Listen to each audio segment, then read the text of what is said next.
থাকে তো। এবার এই যে জোড়াটা আছে এখান থেকে এই নিচের অংশটা আমি এখানে নিব, আর উপরের অংশটা এটা এখানে যাইব। যখন প্যান্টটা 30 ইঞ্চি লম্বা থাকবো, প্যান্টটা 30 ইঞ্চি লম্বা তো, 30 ইঞ্চি লম্বার থেকে এখানে বেল্টের লেগে আমি 5 ইঞ্চি রাখলাম। ঠিক আছে, যদি বুঝতে অসুবিধা হয় আমার জিগাইবেন।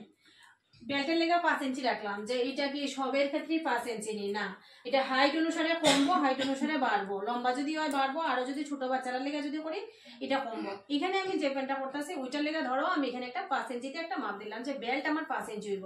তো ওইখান থেকে যদি বেল্ট আমি 5 ইঞ্চিটা কাটি তাহলে নিচের দিকে আর কতটুকু থাকবো? 25 ইঞ্চি থাকবো।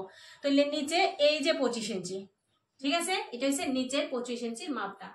এবার পাটিয়ালি প্যান্ট হোক যে কোনো প্যান্ট হোক একটা ঝুলের মাপ লাগে, ঠিক আছে, ঝুলের মাপ লাগে। এই ঝুলটা আমি কিরকম নেবো?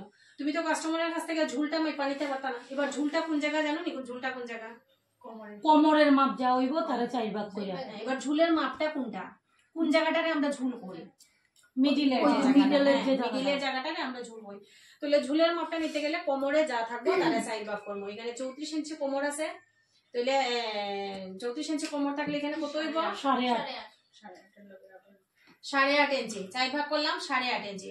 8.5 এর লগে তখন এখানে আমার একটা সেলাই মার্জিন লাগবে, ঠিক আছে, এখানে একটা আমার সেলাই মার্জিন লাগবে 1.5 ইঞ্চি। হ্যাঁ, এবার 1.5 ইঞ্চি হোক 1 ইঞ্চি হোক, যে যেরকম সুবিধা হয়। নতুন নতুন 1 ইঞ্চি দিয়ে কেউ কভার করতে পারে না, একটু বেশি লইতে লাগে।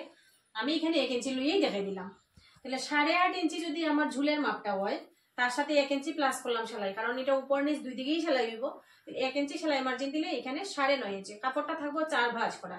4 ভাঁজ থাকার পরে এখানে প্রথমে আমি এটাও নিতে পারি, 25 ইঞ্চিটা উপরে দিয়ে এই 9.5টা নিচে দিতে পারি, আবার এটা 9.5 উপরে দিয়ে 25টা নিচেও দিতে পারি, ঠিক আছে। এখানে আমি 9.5টা দিলাম। 9.5টা কিটা?